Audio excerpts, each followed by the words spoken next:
손흥민 선수가 다가오는 새벽에 또 하나의 대기록에 도전하게 됩니다. 무려 6시즌이나 연속해서 매 시즌 10골 이상 때려넣는 두 자리 골 이상의 득점을 기록하는 그런 기록을 지금 눈앞에 두고 있습니다. 물론 상대가 워낙 세죠. 첼시라서 이번 새벽에 그 기록이 만들어질지는 좀 봐야 되겠는데 여하튼 지금 올 시즌 통산 9골을 넣고 있기 때문에 한번 노려볼 만합니다. 자, 다가오는 새벽 4시 45분입니다. 평일에 이 시간 좋죠. 축구 보기. 리그컵, 우리가 이제 카라바오컵이라고 불리는 리그컵 4강 1차전이 열리게 됩니다. 리그컵 4강 경기는 이제 1차전, 2차전 두 경기로 나눠서 치러지게 되는데 FA컵과 리그컵의 차이는 FA컵은 아마추어 레벨의 팀까지 다 출전해서 치르는 대회고요. 리그컵은 프로팀들만 참가하게 됩니다. 잉글랜드에서 프로팀이라고 하면 1부, 2부, 3부, 4부까지가 이제 프로팀인데 그렇게 4부 팀까지 모두 나와서 치르는 대회가 이 리그컵입니다. 리그컵 이제 올 시즌 4강 가려졌죠? 이번에 싸우는 첼시와 토트넘 그리고 아스날과 리버풀 이렇게 네 팀이 지금 살아남아서 우승 도전하고 있습니다. 첼시는 리그컵에서 역대 5번 우승을 했습니다. 마지막으로 우승한 게 2015년 그래도 상대적으로 좀 근래이고요. 토트넘은 역대 리그컵에서 4번 우승을 했습니다. 마지막이 2008년이에요. 14년 전에 우승을 했는데 근데 그 우승이 토트넘의 모든 대회 마지막 우승입니다. 그 이야기는 14년 동안 토트넘은 그 어떤 우승 트로피도 들어오르지 못했다는 거죠.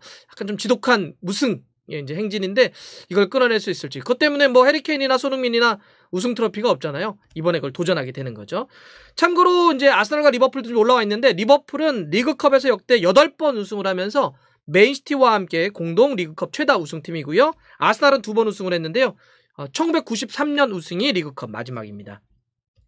두 팀 다 이번 리그컵을 통해서 좀 분위기를 바꿔야 되겠죠. 첼시가 조금은 더 급할 수도 있겠는데 루카쿠 인터뷰 파문 사태를 이번 경기 승리로 루카쿠도 출전할 수 있다는 거 아니에요? 좀 분위기를 바꿔야 될 것 같고 최근에 프리미어리그에서 2경기 무승부입니다. 이 분위기도 좀 첼시 입장에서 또 바꿔야 되고 부상이 속출하고 있잖아요. 이런 것도 첼시가 한번 좀 반전을 쳐야 되는 그런 이유입니다.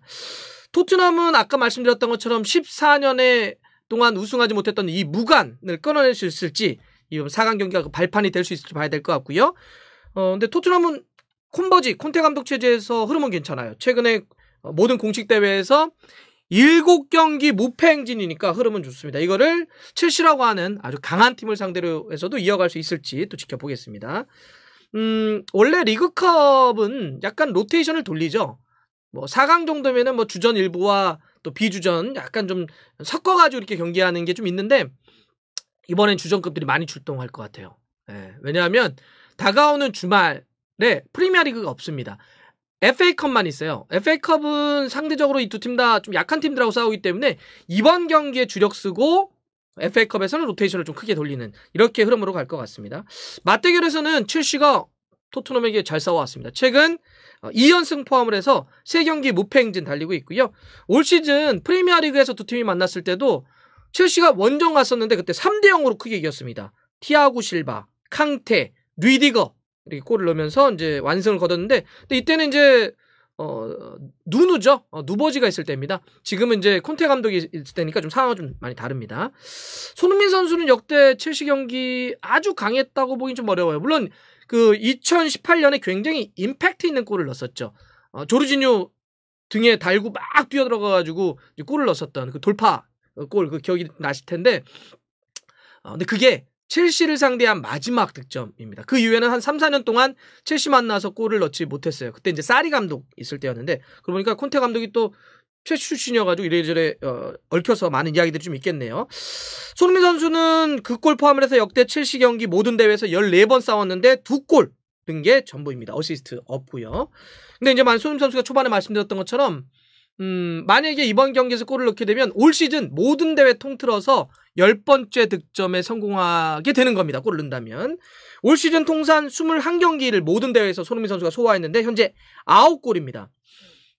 만약에 여기서 골을 넣어가지고 10골을 넘어가게 된다면 잉글랜드 무대에서 6시즌 연속 10골 이상씩 매 시즌 두 자리 골 이상을 때려 넣는 그런 기록을 남기게 되는 건데 이거는 사실 그렇게 쉬운 게 아니죠. 10골 이상이라고 하는 게 어느 정도 탑 클래스의 수준의 공격수를 뜻하는 상징이라고 한다면 레전드 차붐이 한참 독일 무대에서 날아다닐 때 외국인 최고의 공격수로 뛸 때 그때 차붐이 몇 시즌 연속 10골 이상씩 때려 넣느냐? 무려 7시즌 연속 10골 이상씩 때려 넣었습니다. 정말 최고의 스트라이커였죠. 만약에 이번에 넣게 되면 손흥민 선수가 바로 턱 밑에까지 어떤 레게노의 이제 흐름을 뒤를 밟게 되는 겁니다. 자, 이런 상황에서 이제 이번 경기 어떨지도 좀 봐야 될 것 같고요. 자, 그런데 첼시가 부상 선수가 조금 많아요. 네, 많이 좀 닫혀 있습니다. 양쪽 윙백들이 일단 다 쓰러져 있기 때문에 사실 손흥민 선수가 이번에 뭔가 한번 다시 노려볼 만한 경기이긴 해요. 왼쪽 윙백 벤치렐 시즌 아웃됐죠. 크게 다쳐가지고. 리스 제임스도 최근에 또 다쳐가지고 좌우 윙백들 다 쓰러져 있습니다. 그리고 센터백도 크리스텐센, 찰로바 지금 부상이죠. 그다음에 미드필더도 로버트 치크도 부상. 그다음에 전방에 베르너는 이제 코로나 여파 때문에 이 경기 좀 뛰기 어렵다 이런 얘기가 있는데 뭐 베르너는 사실 못 뛰어도 이렇게 첼시의 큰 타격은 아닐 수 있겠죠. 허리 쪽이 조르지뉴 같은 경우는 약간 허리 쪽이 안 좋아서 선발일지 교체일지 좀 지켜봐야 될 것 같고 골키퍼 맨디는 정말 프리미어리그 현재 최고의 키퍼라는 소리를 듣고 있는데 세네갈 대표로 아프리카 네이션스컵에 갔어요. 그래서 이번 경기에 뛸 수가 없습니다. 이렇게 첼시가 여러 명의 선수가 좀 빠져 있다라고 하는 건 이건 첼시로서는 걱정일 텐데 토트넘과 손흥민 선수 입장에서는 한번 수비 쪽에 공백이 집중되어 있기 때문에 한번 노려볼 만하다. 첼시가 그런 상태에서 예상되는 선발 라인업은 3-4-3으로 놓고 봤을 때 전방은 루카쿠가 일단 돌아온다는 거 아닙니까? 인터 파문인데 사과했고 뛸 수 있어. 이 경기부터 이제 출전을 이야기를 하고 있고 훈련을 하고 있다고 하니까 아마 나설 것 같아요. 최전방에 루카쿠 세워놓고 약간 이선 쪽에 마운트와 하베르츠 세워놓고요. 그다음에 이제 미드필더 허리 쪽에는 알론소, 캉테, 코바치치, 오도이가 얼마큼 윙백으로 갔을 때 좀 잘해줄지 봐야 될 것 같고 캉테하고 코바치치는 점점 폼이 올라오고 뭐 슈팅 골 막 이런 것도 아주 좋기 때문에 기대해볼 만한 포인트입니다. 수비 쪽은 리디거, 티아고 실바, 아스플리쿠에타가 이제 3백의 오른쪽을 좀 볼 것 같습니다. 골키퍼는 맨디가 빠져있기 때문에 케파. 토트넘도 좀 부상자는 로메로, 베르베인, 세세뇽은 여전히 부상으로 이 경기에 뛰지 못하는데 최대 변수는 코로나라는 거 아니에요? 지금 이름은 안 밝혔어요. 원래 뭐 이름을 계속 공개 안 하고 있으니까 2명이 확진됐다라고 하는 이야기를 콘테 감독이 좀 했는데 뭐 면밀히 체크하고 있다. 그러니까 다시 한번 뭐 재검사를 하는 것 같아요. 근데 누군지는 얘기는 안 하고 있는데 2명이라고는 일단 알려졌는데 2명 중에 1명은 주전급이다. 이 정도만 좀 알려져 있습니다. 누군지 잘 모르겠는데 지금 예상 선발 라인업을 보면 수비 쪽에 약간 변화가 있어서 혹시 수비수인가? 이런 정도의 추측만 좀 되고 있습니다. 토트넘은 좀 주력들을 좀 많이 내보낼 것 같은데요. 최전방인 케인, 손흥민, 루카스 모라 그대로 좀 출전시키고요. 허리 쪽은 레길런, 호이베로, 스킵, 에메르송 여기도 그대로 나올 것 같습니다. 수비 쪽에 약간 좀 변화가 있을 것 같은데 백스리에 벤뎁 그리고 조 로든, 산체스, 골키퍼는 요리스가 쓸 것 같습니다. 재밌겠죠? 첼시는 루카쿠가 이번에 이제 나오게 되는 거고 토트넘은 14년 동안 우승이 없는 걸 어떻게 될지 4강 경기 또 결과를 좀 지켜봐야 되는데 물론 2차전도 남아 있습니다. 새벽 4시 45분입니다. 이따 시간 맞춰서 또 함께 지켜보겠습니다.